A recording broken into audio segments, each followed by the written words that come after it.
don't you know it? I'm hardly heroic.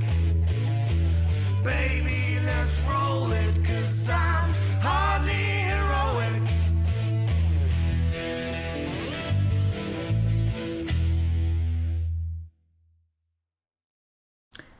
Hello everyone, welcome back to Hardly Heroic. I am still working through my cavalry bug. Clearly I'm still infected by whatever madness overcame me to make my previous video, Who Has the Best Cavalry in Warhammer Fantasy. Today's topic is related but somewhat different.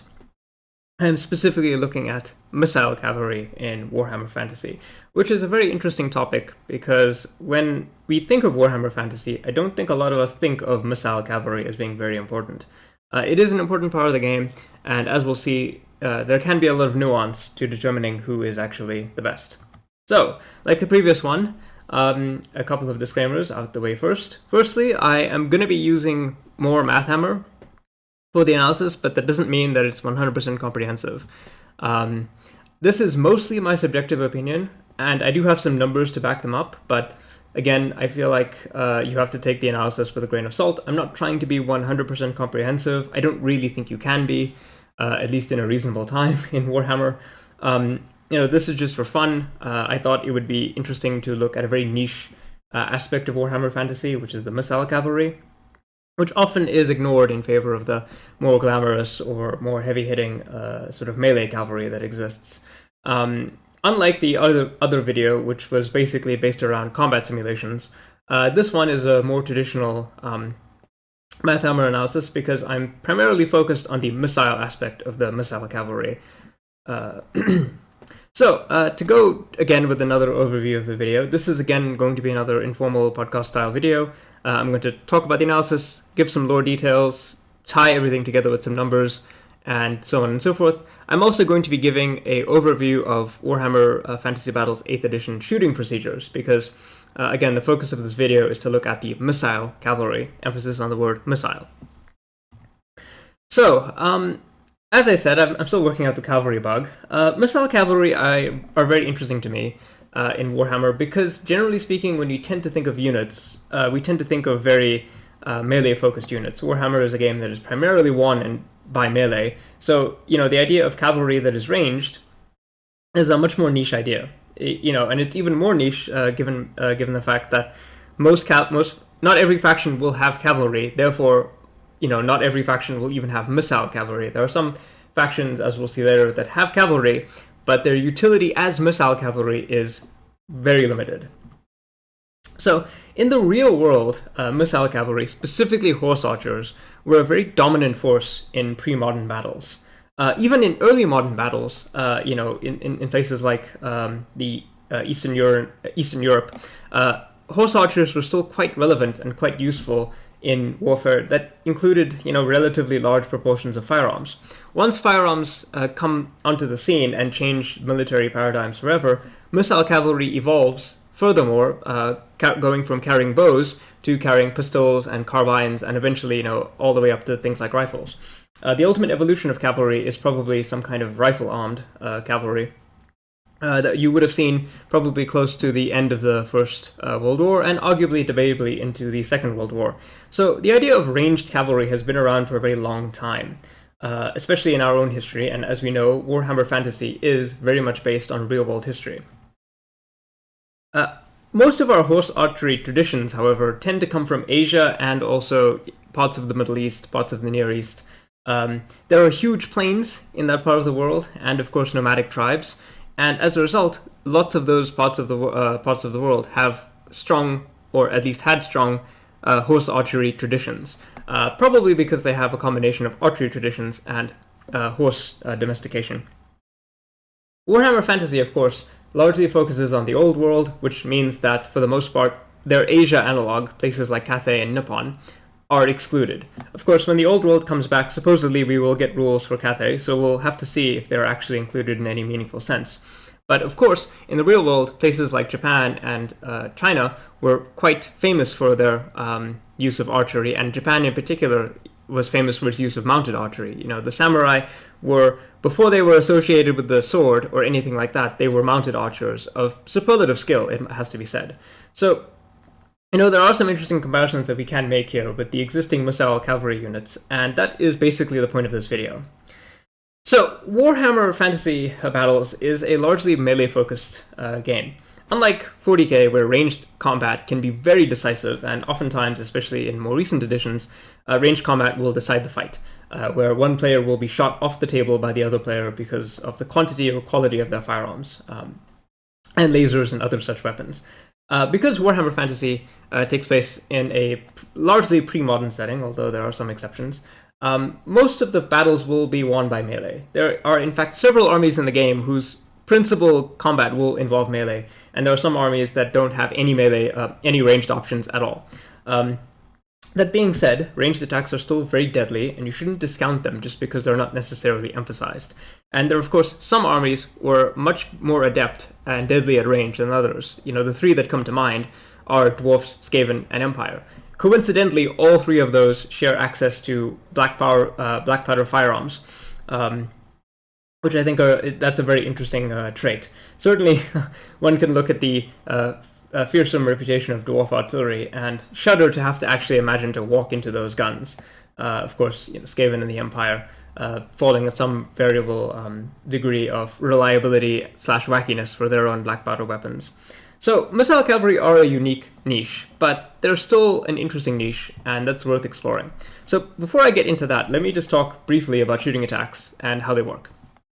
So, the most important skill to your shooting attack is your ballistic skill, or BS. That is a measure of a unit's proficiency in shooting.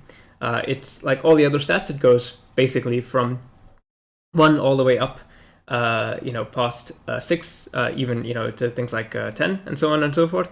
And essentially, when it comes to shooting, it's the ballistic skill of the shooter plus the weapon that they're shooting with.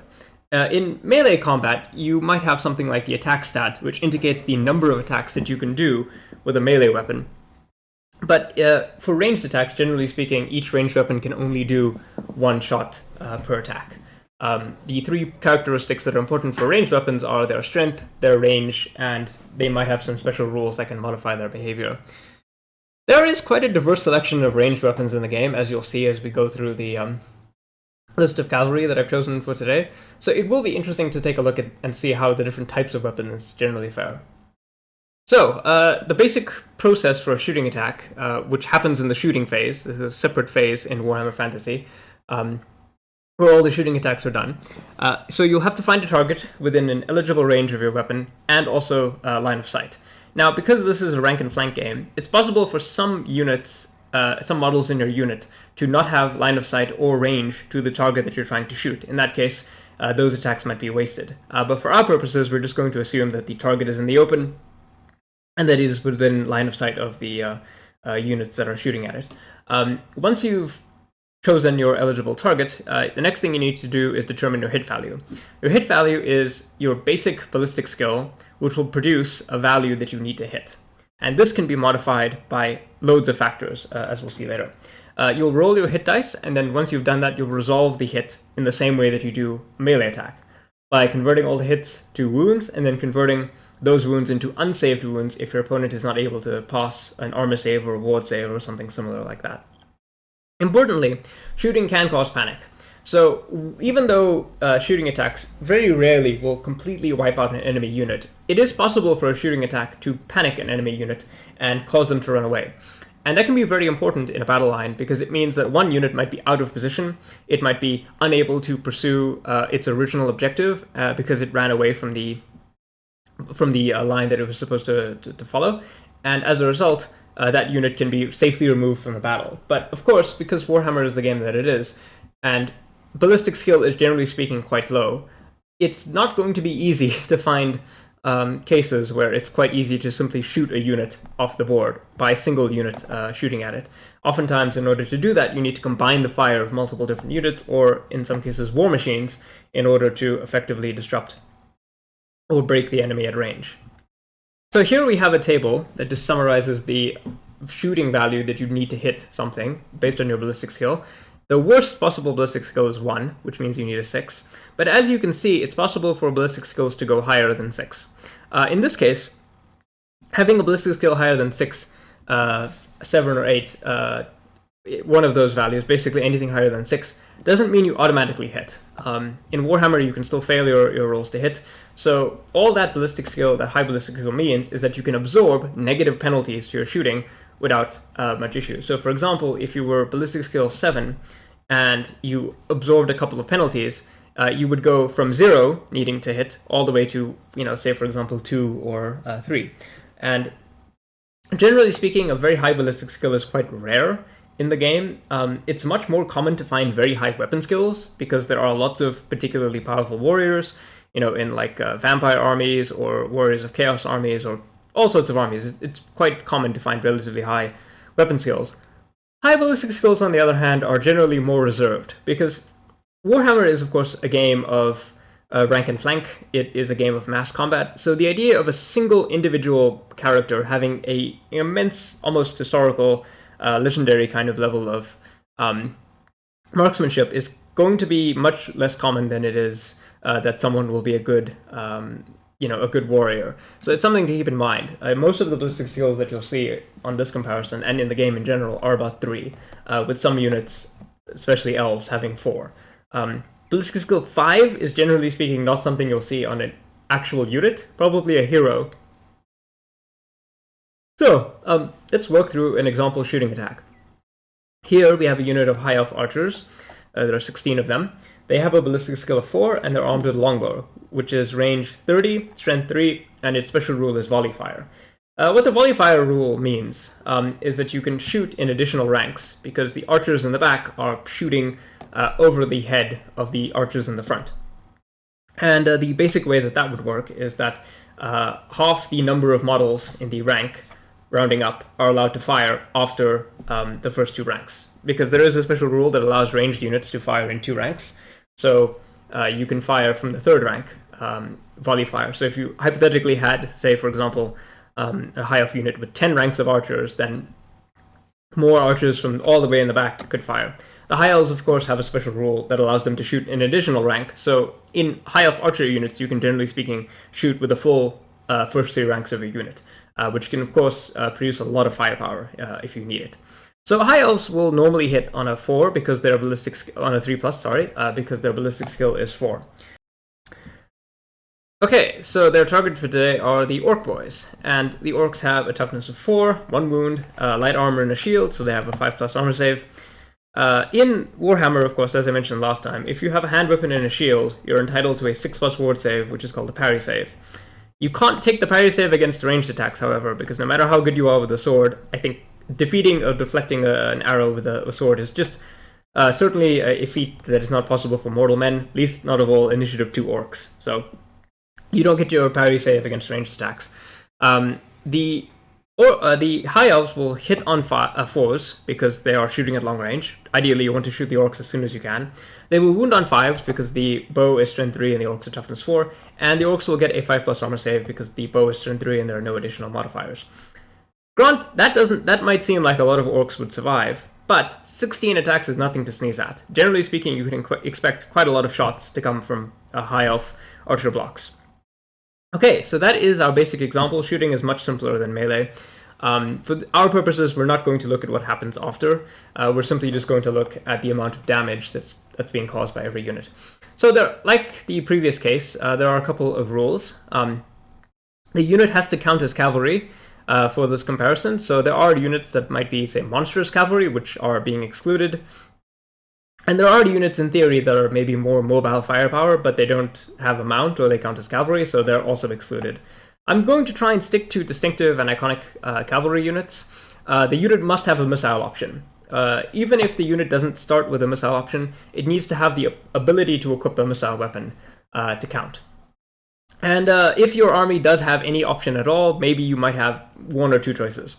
I'm not going to, look at every single infinite variation. I'm just going to look at basically equipping the missile cavalry as much as with normal mundane stuff. Not looking at any special rule, special items or upgrades or anything like that. I'm just looking at the missile unit as it is in its barest form, essentially. Okay, so just to talk a little bit about missile cavalry in the game itself, there are a couple of distinct roles that missile cavalry typically fill over other types of cavalry, like melee cavalry. So firstly, they're really good at skirmishing. Most of the missile cavalry units in this comparison, at least, certainly in the game, have the fast cav special rule, which allows them to make certain dispensations for moving around and doing certain fancy maneuver tricks, which can be very helpful. Because they have missile weapons, they are actually very ideal for harassing enemy units. Because they can move, they have generally high mobility compared to archers on foot or whatever. Missile cavalry can move much further across the board and therefore position themselves to harass enemy units. Something else that missile cavalry are often used to do, because they overlap very heavily with light cav, is to attack isolated or vulnerable units.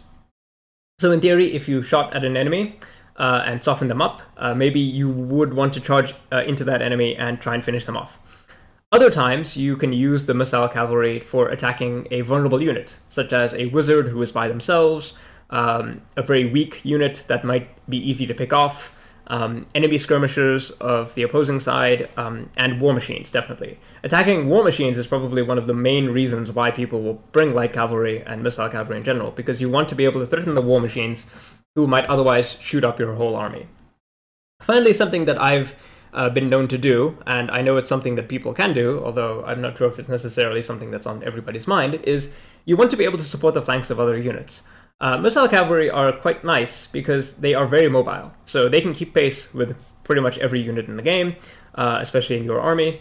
And if you're moving up a unit of heavy cavalry, it might actually be a good idea to have some light cavalry on their flanks to potentially guard it, right? You don't want to commit another heavy, expensive heavy cavalry unit to protecting the flanks of one of your main heavy cavalry units. But a light cavalry unit with a missile attack can threaten a lot of enemies that might otherwise think about trying to maneuver for a charge on your heavy cavalry. And the missile cavalry can also, in theory, support the heavy cavalry when they charge in, depending on the type that you've got.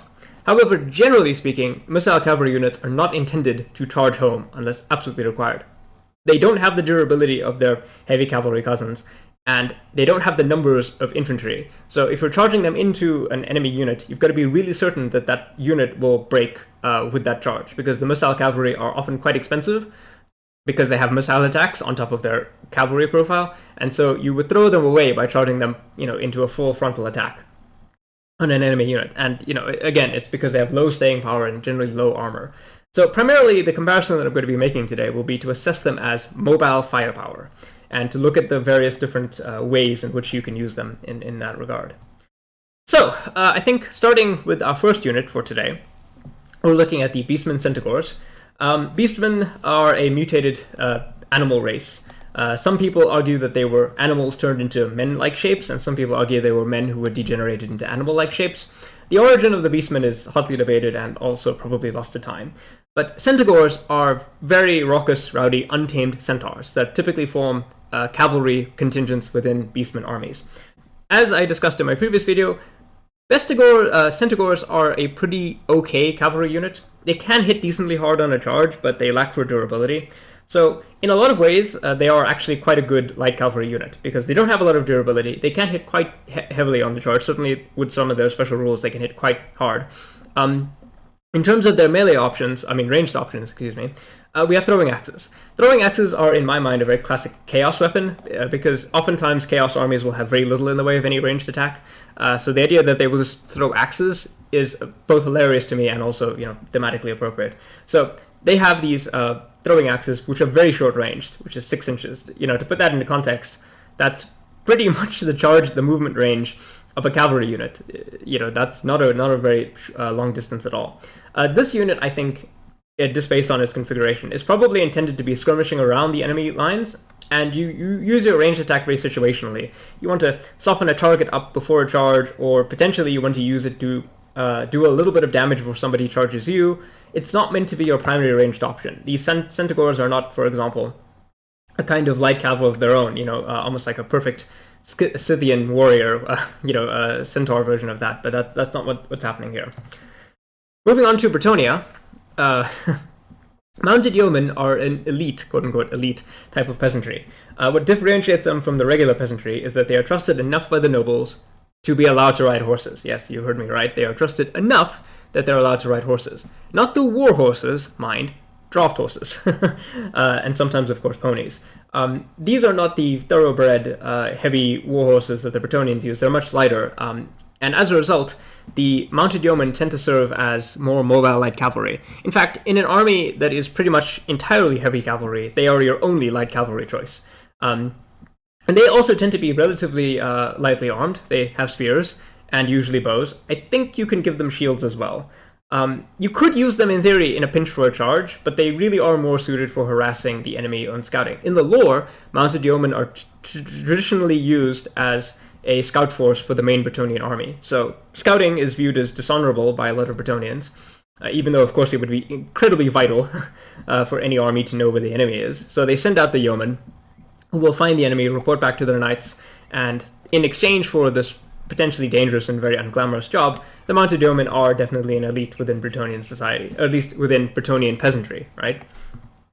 Dark Riders. Dark Riders are a very interesting choice. Originally, they were Nagarathi horsemen, basically from the time of the demon invasion of Ulthuan. If you know your deep lore, you'll know that in the distant past, Ulthuan was subject to a fierce demon invasion, and various kingdoms were struggling against the demonic invasion. These horsemen were often used as messengers and scouts for the elven armies at the time. Eventually, what would happen is they would evolve specifically into raiders and scouts and messengers for the Witch King. In the current era, the Dark Riders are basically the eyes of the Witch King. They will ride around and try to maintain his wool, scout for him, and do all kinds of nefarious purposes. Of course, interestingly enough, they ride horses that are specifically noted to be tortured, which I'm not quite sure how that makes them pliant as horses, but apparently the horses are quite crazed, and you can see from the models that the horses definitely do not look happy. The interesting thing about Dark Riders is they're quite flexible as far as things go. You can equip them very lightly, or you can actually move them towards being medium cavalry with armor and spears and shields. So it's possible to make a Dark Rider unit relatively serious as far as cavalry units go. Not quite a full-on cavalry unit compared to, for example, cold ones, but quite significant. Most famously, the aspect where I think of Dark Riders is their access to the repeater crossbow. It's quite a deadly weapon, especially in the hands of an elf. So the fact that you can give these guys that kind of crossbow definitely makes them, in my mind, at least one of the contenders for the top missile cavalry unit in the game. They're quite flexible, and because you have an elf profile, they're quite potentially useful if you need to charge them in. They are quite a potent ranged option, I would think. That crossbow is nothing to sniff at, certainly. Certainly when combined with the mobility that you get for the Dark Rider, it's quite dangerous. But these cavalry can, of course, charge home if we need to, because they definitely have a profile that is closer to medium cavalry if you fully get them out than, light cavalry. Their counterparts, of course, in the High Elves are the Ellyrian Reavers. These are relatively famous cavalry. I think certainly lots of people who think of High Elves probably know about the Ellyrian Reavers. And they come from the Illyrian province, which is one of the more horse-obsessed provinces in Ulthuan. Although, depending on who you ask, pretty much all the provinces are horse-obsessed. And these are, in a similar way to the Dark Riders, scouts and an early response force for Ulthuan. In the ancient times, the Illyrian Reavers would have served as messengers and scouts for the armies of the Phoenix King. In the modern era, they also serve as scouts and messengers, but oftentimes they're used as an early response force for Ulthuan. They'll constantly be patrolling and monitoring the coastlines, just in case the Dark Elves attack, in which case bands of these Reavers can come together and serve as an initial response force to dealing with Dark Elf incursions. They're quite heavily equipped, if you think about just comparing them to the other cavalry that we've seen so far. They're wearing some amount of armor, their horses are barded, at least half. And they can be equipped with a bow and a spear, and including a shield. So you can operate them as a very pure light cavalry with very little in the way of armament, maybe a spear or just a bow. Or you can move them all the way up to medium cavalry if you want. Because they also have an elf profile, you could use these to charge home. I think they're a pretty potent mix of ranged and melee firepower, and in my mind, they're a very classic version of a horse archer. Certainly not every horse archer in historical armies was completely unequipped, completely unarmored, especially in certain Mongol armies, and of course, thinking about the samurai, those mounted archers were quite well equipped for a wide variety of combat roles. So when I think of Ellyrian Reavers, I tend to think of that. In my mind, they are much closer to like a mounted samurai than they are, to a Mongol horse archer. Moving on, we get to the Orcs and Goblins with the famous and iconic Wolf Rider. So whenever I think of Orcs and Goblins, I actually think of Wolf Riders. That's probably the first unit that comes to mind, just because that was the one that I ended up facing the most on the tabletop myself. Wolf Riders are, in my opinion, the archetypal Goblin unit. The Goblins are riding wolves, giant wolves, supposedly, who they don't necessarily control. In the traditional nature of Warhammer, the Goblins are riding mounts that they're not necessarily in control of, and in many cases, you can imagine that the wolf does not enjoy having a Goblin rider and might just throw the rider and nobble on him. So, that's definitely a thing that could happen. Interestingly enough, for our purposes, there are loads of references to powerful tribes of Wolf Riders in part of the region of the world called the Badlands. In a weird kind of way, the Goblins there, who are much more adept at Wolf Rider tactics, skirmish tactics, basically horse archer tactics, are able to maintain a pseudo amount of independence, because whenever orcs do come to that area trying to subjugate them, they will have to deal with these fearsome wolf riders who are actually relatively good in that particular type of terrain. In a way, the Goblin Wolf Rider moves us a little bit closer to the nomadic historical version of a horse archer concept, where you have someone who's very lightly armored, who's operating in a plains environment, a steppe environment, and they're making use of relatively simple technology as compared to their counterparts. Certainly, when you look at the models, you can definitely tell that they were slightly inspired by a sort of Mongolian aesthetics, although it's not necessarily a one-to-one. In terms of their utility, Wolf Riders are probably better used for charging against very vulnerable units. They're not exactly the most brave cavalry, so invariably they are wont to run away because of their low leadership. They do have bows, and you can definitely use them for harassing the enemy, but the problem is that they are still goblins, so they might not actually hit a lot of the time that you commit them to it. Moving on, I would say that the skeleton horse archers from the Tomb Kings are actually, in a weird sort of way, the closest we can get to the actual historical reality of horse archers. In the lore, these undead horsemen were buried alongside their mounts in great funeral processions for Tomb Kings. These, according to the lore of the Tomb Kings, these horse archers that we see here are basically horse archers who were recruited by the Tomb Kings when they were all alive to serve in their armies. Basically, nomadic horse archers, fulfilling the tradition of nomadic horse archers, the world over. When the Tomb King died, his legion of horse archers might be entombed alongside with him, and they've returned in unlife to carry on their service. And of course, they are part of the ancient cavalry tradition in the Warhammer world, which is of course very, very similar to the real world historical cavalry, which is kind of surprising considering what they are. They have a terrible profile. There's no way around it. They have ballistic skill 2, and generally speaking, very terrible skeleton stats. So you're not going to be winning any melee fights with these guys, at least not easily. The one rule that I think redeems them, especially in comparison to the skeletal horsemen, is they have the arrows of Asaph. Which means that you can never have a modifier on your ballistic skill of any kind. And that includes both positive and negative. So it means that because you have ballistic skill 2, you'll always hit on a 5+, no matter what. Which is not necessarily the best hit chance in the world, but if you think about their price tag and you combine a lot of them, suddenly always being able to hit on a 5+ is not as bad as it seems. Moving on, we have Chaos Marauders. Chaos Marauders, I think, in a lot of ways fulfill the barbarian light cavalry stereotype. You've got people who are fur-clad with top knots and so on. I guess what's interesting about Chaos Marauders in general is that the mounted ones, the Marauder Horsemen, can come from a variety of different Chaos tribes, and there are some Chaos tribes like the Kurgan and the Hun who are much closer to the historical version of nomadic cavalry than, say, for example, the Norse that you see in certain parts of Warhammer armies. So it is interesting to see them here. In terms of Chaos armies, these guys are the Harassers, the Raiders, and the Scouts. Invariably, before a Chaos army, these guys will march in the vanguard and go and despoil the enemy, spread fear, create chaos, literally, so that the main Chaos force can march unimpeded. They're quite aggressive, as befits all Warriors of Chaos, but they're not necessarily the best equipped, so you should be careful about how you charge these guys in. You don't want to discharge them into the front of an enemy unit, especially a Spearman unit, because they won't necessarily break that unit. They will, however, do quite well if you charge into a flank or a rear. In terms of their ranged options, they have options for javelins or throwing axes.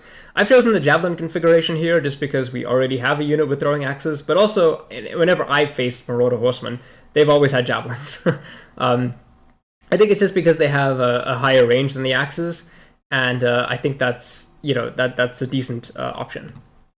Okay, moving on to what would probably be the best natural light cavalry in all of Warhammer, we have the Glade Riders from Ethelloren, or the Wood Elf army. So there are a lot of positive things that are going on for these Wood Elves here. Firstly, their horses are quite famous. These are the descendants of the original elven stock that were brought by the High Elves when they built a colony in the Old World. But the difference is, of course, that these horses are basically raised almost entirely naturally and with a lot of care and attention. They're pastured very carefully, but very freely inside of Ethelloren, and lots of people who survive going into that forest often talk about how fey the horses seem. That's not because the horses themselves are supernatural. They're no more supernatural than the Wood Elves themselves, but rather it's because the Wood Elves and the horses have a very close relationship, and they're not treated as property or pets, but they're treated closer as friends. So when the horses, when the Wood Elves go to war, the horses of the Ethelloren forest will naturally come to aid the High Elf compatriots that they've got, and form into quite closely knit pair bonds, basically. The rider and the horse are very, very in tune.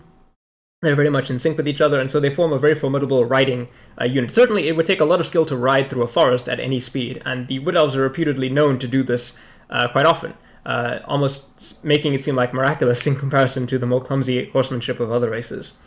In terms of their use, these are used to guard and patrol Ethelloren. Oftentimes, when somebody's first dealing with a Wood Elf, will be something like this guy zipping past them and shooting them with a bow.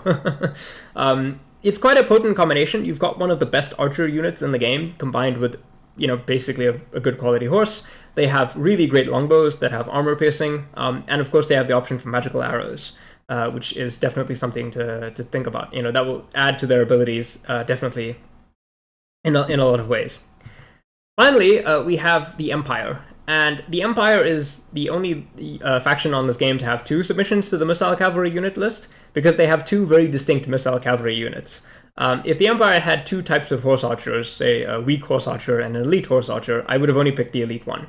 But because they have 2 types of Missile Cavalry, and these 2 Missile Cavalry units are very different, I thought it would be good to include them. I know I'm quite biased towards the Empire because I play Empire, and I actually do in fact have both types of units in my army. But I did say that I was going to be biased, and so here it is. So Pistoliers are, in the Empire army, young nobles who are looking for experience and their first taste of battle. There's an organization in the Empire called the Pistol Corps, and the idea of this organization is that you want to have nobles who have no experience in warfare get some kind of taste of it, but from a relatively safe distance. So the idea is that you equip these guys with pistols, which enable them to shoot enemies from relatively afar. They ride horses, so they're not necessarily as exposed as infantrymen are. And oftentimes, nobles will send their sons into the Pistol Corps to teach them about the rigors of war, to toughen them up. And those who survive are often eligible to join knightly orders as full, heavily armed cavalry. In Imperial armies, Pistoliers are serving, of course, as light cavalry. They have a reputation for being reckless, but also kind of dashing. There are lots of stories about Pistoliers being very rakish fellows, doing all sorts of audacious deeds on the battlefield. But of course, because they're relatively reckless, they are often killed quite easily. The pistol itself is, of course, the most dangerous part here, because it's relatively short-ranged, but it's really powerful, because not only is it strength 4, but it's also armor-piercing, so it inflicts a -2 penalty to any armor that it hits, which is quite significant. And also, you get double the amount of shots if you have a brace. However, one thing I do want to be, one thing that I want to make you aware of is that Pistoliers are not suited for charging home at all. The weak human profile, coupled with their low stats and, generally speaking, poor melee weaponry, makes them uniquely unsuitable for charging home with cavalry charges. When I've used Pistoliers in my army, just as an anecdote, I played an Empire army in a tournament, and I fought against a Lizardman player. And my Pistoliers were trading shots with his Skinks for the whole game, and I was just doing terribly. Until, out of frustration, I decided them to charge my Pistoliers into the Skink unit, and they got annihilated. Just because the Pistoliers were just not doing well for me that game. However, they did manage to soak up a lot of fire that possibly would have killed some of my knights, so maybe it was a worthwhile trade-off. I don't know. The other missile cavalry unit, and the one that I'm much more partial to, are the Outrider units. So once a Pistolier has received sufficient experience in the Pistol Corps, probably survived a number of trials and tribulations, those that don't decide to go on to the knightly orders for various reasons, perhaps they don't prefer, perhaps they prefer to fight with ranged weaponry, perhaps they are not as interested in being knights, or perhaps they just prefer the excitement of the Outrider Corps. Whatever reason, or the freedom perhaps. The veterans of the Pistol Corps will go on to become Outriders, who are elite types of light cavalry in their own right. They will often be the instructors in the Pistol Corps for new Pistoliers. In general, lots of Pistolier units will be led by a veteran Outrider, but more often than not, you can also find them formed into their own companies on the battlefield for various types of reasons. Perhaps if they want to prove their prowess to someone who might want to pay them for helping their son, or maybe they just want to, they're better suited in that particular role. They serve as light cavalry, but they're very opposite to Pistoliers. Where Pistoliers want to be reckless, charge close to the enemy, Outriders generally want to stay away from them. They've learned the value of being foolhardy, and they definitely don't want to repeat that. The most important thing about them, however, is that they're armed with the incredibly powerful but also unreliable repeater handguns. Those things are definitely not for show. Okay, so let's talk about the methodology that we're going to be doing. So I want to examine the shooting output of the different units under a variety of conditions. So different types of ranges, whether they've moved. There are various types of penalties that we can apply and modifiers that we can apply so that we can see how the unit will perform under different conditions. I've done a full workup of comparing all levels of armor from armor save 1 to 6 and toughness 1 to 8. If you'd like to see that, I can potentially put that into a video or make it available as a separate file. But for our purposes, we're just going to focus on looking at 4 types of profiles: a light, medium, heavy, and elite profile. Toughness 3, armor save 6, toughness 3, armor save 5, then toughness 4, armor save 4, and finally the elite profile is toughness 4, armor save 2. And these different profiles will give you a rough idea of how the different units can perform. Obviously, there is a huge diversity of units in Warhammer Fantasy, and trying to compare all of them, I think, would take way too long. So I created these 4 target profiles as a way of assessing, broadly, what can you expect against different types of targets, given that toughness 3 is quite common and, armor saves are not generally 2. The other thing that I want to do is look at the points efficiency. So we're going to be comparing the efficiency of every unit in terms of the amount of wounds it can inflict for every 100 points. And that means that we can standardize our unit size to about 15. So every unit will be 5 files and 3 ranks, which is a good size, I think, for a unit, although I've never personally used a missile cavalry unit that large. I tend to stick to just ranks of 2 ranks and 5 files, so about 10. I will, of course, factor in the potential for melee use, but that's not my primary focus here. It is potentially important because a lot of the cavalry can be used in that way, but I'm primarily looking at them as missile cavalry first. Okay, so let's start with the Centigors. So here you can see the number of wounds that they inflict per 100 points on each type of target profile: light, medium, heavy, and elite.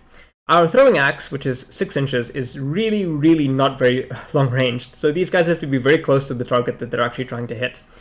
The ideal thing about it, though, is that it has the quick-to-fire rule, which means it doesn't have a penalty for moving. So in general, Centigors are pretty good at the whole move and attack kind of thing. But because they have a relatively poor ballistic skill, and they only have the throwing axe, it's not exactly going to add up to a lot of damage.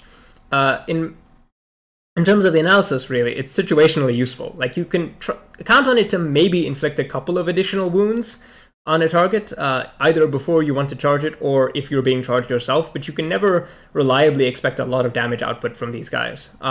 Centigors are, in my opinion, a melee cavalry with a very incidental ranged attack. It would be interesting to see a more missile-orientated type of Centigor, but that's just not that was not conceptualized in the army at the time. Okay, moving on, we have the mounted yeomen. So, unlike the Centigors, which have the quick to fire rule, we have 4 types of conditions here, where we have short range after moving, long range, and long range after moving. So, long range and moving will impart an additional penalty each. So you'll be at -2 to your ballistic skill when you're shooting at long range after having moved. So here, if you move, you don't get to use the volley fire, and volley fire adds 3 additional shots. But of course, when you move, your results tend to be quite bad. So when if you're looking at your damage profile in terms of your output, these types of units will do the best against light and possibly debatably medium types of infantry or unit profiles. But against heavy and elite, you can forget it. You'll barely scratch them. And if you move, your damage output becomes significantly worse. So when it comes to this type of unit, the mounted yeoman really could be used in a form of like you'll move them to a position, set them up, and just pepper the enemy. I think really, I hate to say this, but I think the best way to probably use them is as bait. Because they have a ranged attack, they can harass the enemy. And that means that the enemy might want to actually do something about them. Because yes, they might not do a lot of damage, but they might inflict enough damage, especially over the course of the game, that they become a problem. So if you get them into a really good position and they can pepper the enemy will have to deal with them. So the enemy might have to charge them, in which case you can try and run them away and expose an enemy unit for a countercharge by another knight unit. In fact, that I think would be the best possible use of them, where one enemy unit charges the mounted yeoman are able to retreat without being destroyed, and then in your next turn, your cavalry unit can charge into the flank of that unit and just annihilate them. However, I also think that if they got destroyed, it wouldn't necessarily be the worst thing in the world. The issue is just that their profile is not very good, and their weapon is not very good, so they will struggle against anything that isn't very light infantry or very light, models in general. And moving and shooting is something you should only consider as a final resort, because you will pay quite a significant penalty in terms of your damage reduction. Moving on to the Dark Riders, similarly to the Mounted Yeomen, we have 4 different target conditions.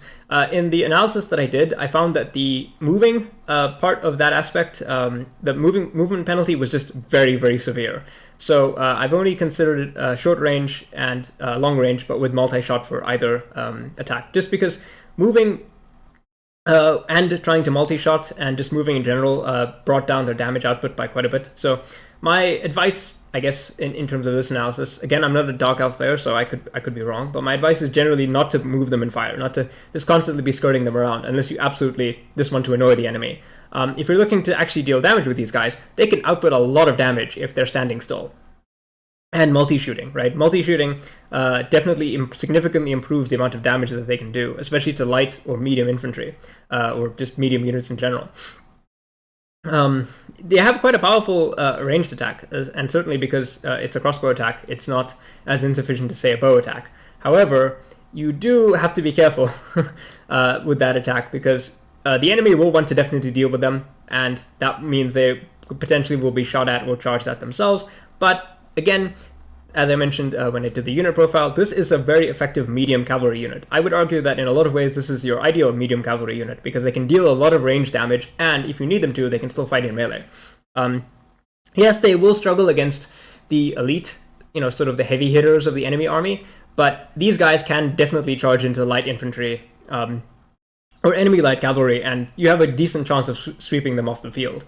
Certainly if you manage to get a couple of shots off. I think in general, it's always better to just multi-shoot if you can, because the damage output is basically significantly improved if you do.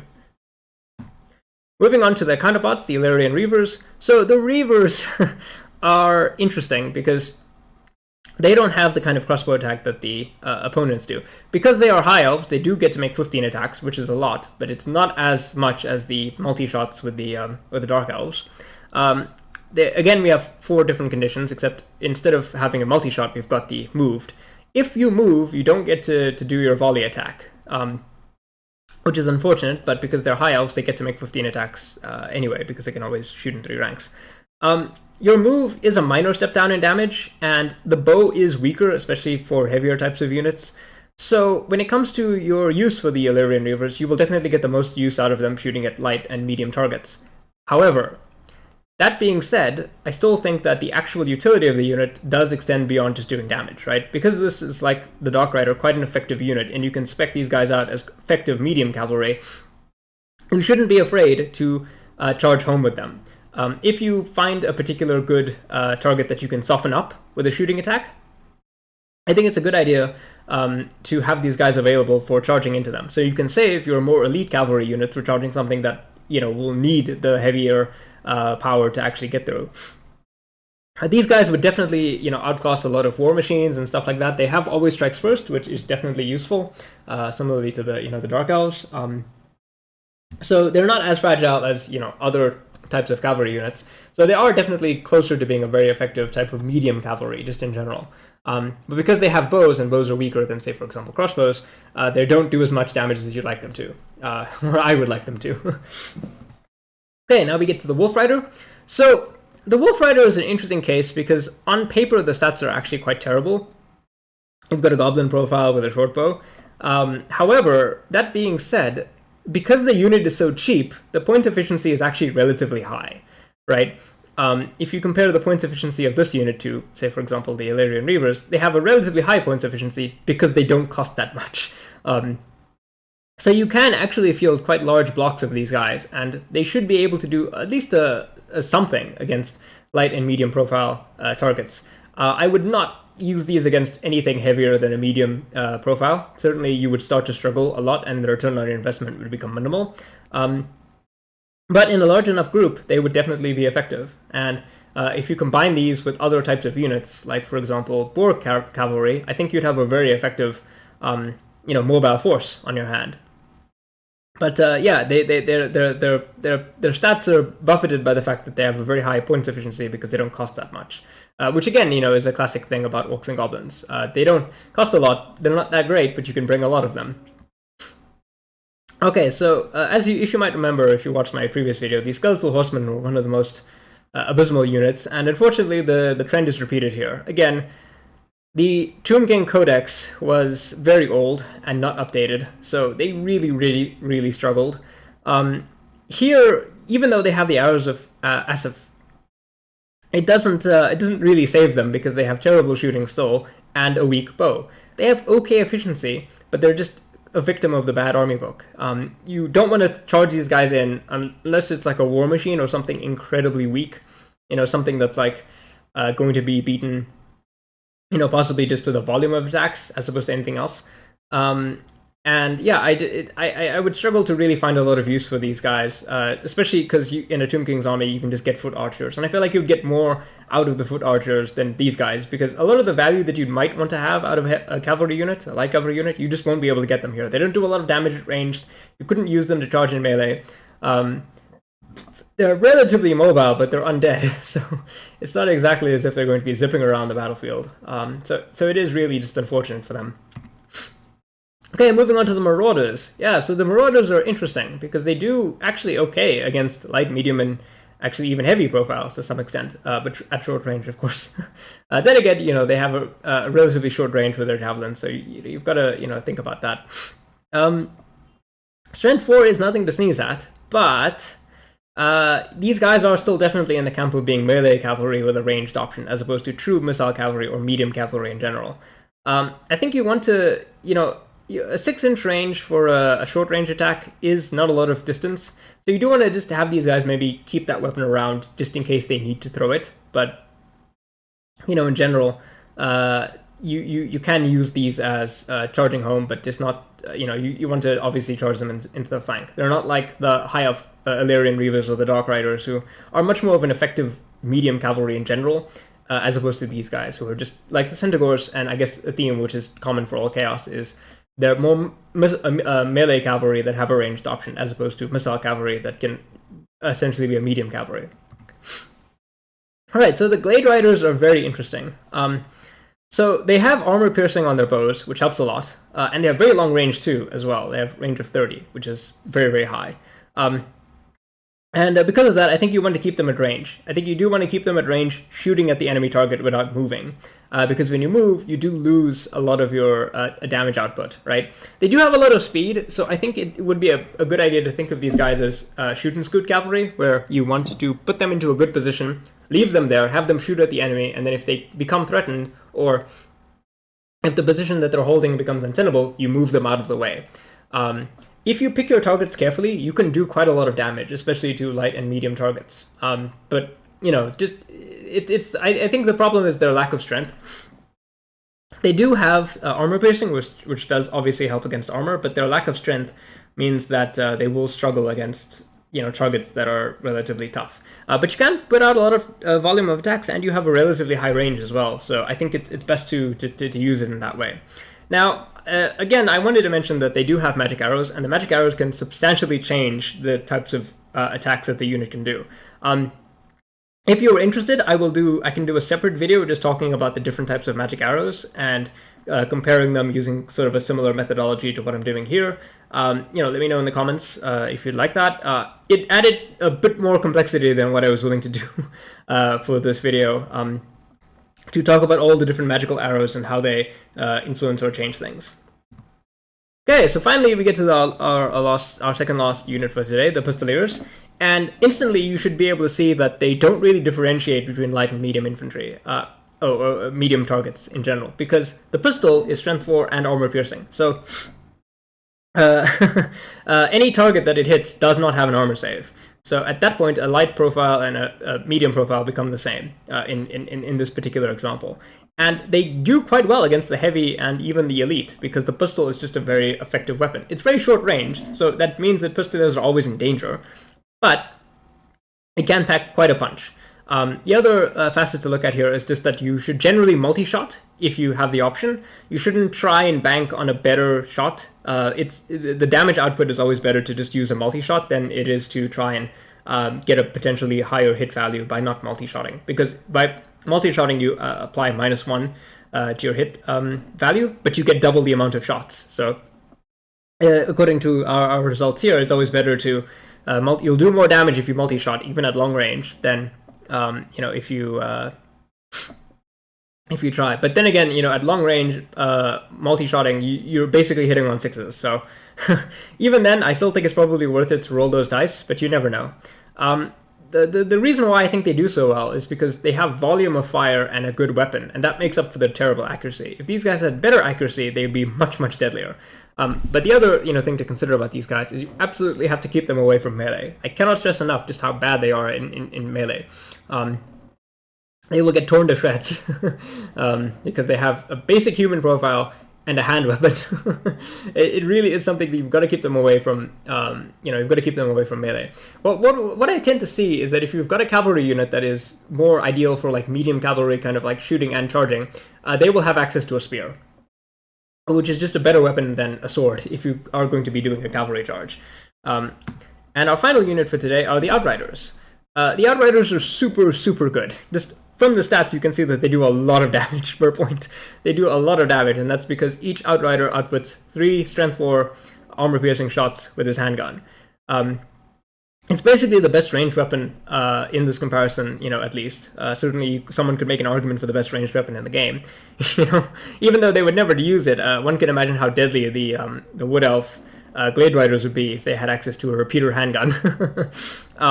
The handgun is like the pistol, but much longer ranged. And it has one other major rule, which is that it can't move and fire. So you have to move or fire, which means you've got to commit to your position and just shoot up from that area. And it makes them a lot less flexible, but it's much more lethal. They're basically triple the output of the Pistolier unit. And again, like the other Pistolier unit, you have to keep them away from melee. You don't want these guys to be fighting in melee. They will get killed, and they're very expensive for their points. So if they're getting charged in melee, you've done something wrong. But they do a lot of damage, and similarly, you should always multi-shot if you have the option. Just because multi-shotting will just produce much better outcomes for you than if you tried to, do anything else. So just always multi-shot if you've got the option. Okay, so finally, I just wanted to look at the overall ranking here. So considering 4 potential outcomes, and at short range with some kind of penalty, at long range, and then at long range with some kind of penalty. So based on this ranking, we see here that it's quite surprising in terms of the efficiency, but our best units are the Outriders, then Pistoliers, then Dark Riders. And Marauder Horsemen are in 4th, which is not something I expected, but then again, they have relatively decent efficiency, so it's maybe something to think about. But there is quite a degree of closeness between them and, say, for example, the Ellyrian Reavers, which is a little bit strange. But then again, the Marauder Horsemen weren't packing all of their potential melee enhancements in this particular case, and neither were the Ellyrian Reavers.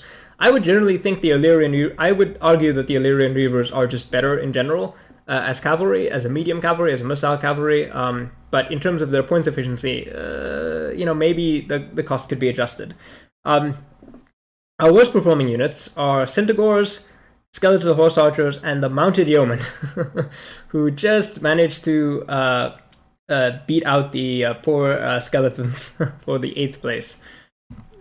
So yeah, here we have our ranking. I think this is very interesting because really what it shows is that the quality of your weapon can make up for a lot of other issues. But it also does demonstrate that there are different types of missile cavalry. There are missile cavalry who are purely missile cavalry, like the Outriders and Pistoliers. Their only job is to really shoot at the enemy, and if you're charging them in, it had better be against something that they can absolutely kill, or they're going to get killed in reply. A lot of the Elf cavalry, except for, of course, the Glade Riders, like the Dark Riders and the Ellyrian Reavers, are really, really good as medium cavalry. They have a pretty powerful ranged attack, and you can use that ranged attack in conjunction with a relatively decent melee punch. So while they might not do a lot of range damage like the Outriders or Pistoliers, they can more than defeat them in melee. I'm pretty sure a Dark Rider unit or Ellyrian Reaver unit would kill the Outrider or Pistolier unit in melee combat. So you can definitely have a lot more flexibility than what this ranking purely gives you, right? It's not just pure damage output from range that you have to factor in, of course, but that's what we were looking at primarily. Our worst units are, no surprise, one cavalry unit, which is really not a missile cavalry unit, and two units from some of the two oldest code Warhammer army books that we've got. So it definitely is in the old world that's coming out. We have to look at the Horse Archers and the Mounted Yeomen and see if they are any better in this edition. So conclusion, yeah, I think this was a lot of fun to put together. It took me less time than the previous one. The Mad Hammer can be a lot of fun. Our missile cavalry study today is a niche within a niche. Obviously, I understand that. But you can get a lot out of missile cavalry units potentially if you're able to use them in the right way. Don't think of this as, again, 100% conclusive. There are all types of things that can influence these factors by a lot. Stacking buffs and so on and so forth. But I think we've established sort of a general pecking order when it comes to the different types of missile cavalry in Warhammer Fantasy. So, thank you all for watching. Remember to like and subscribe. Let me know what you think of the rankings below. Did I do a good job? Did I mess it up? Is your favorite unit not represented here, or did I get it wrong somehow? I'm more than willing to listen to suggestions for future videos. Take care, everybody, and goodbye.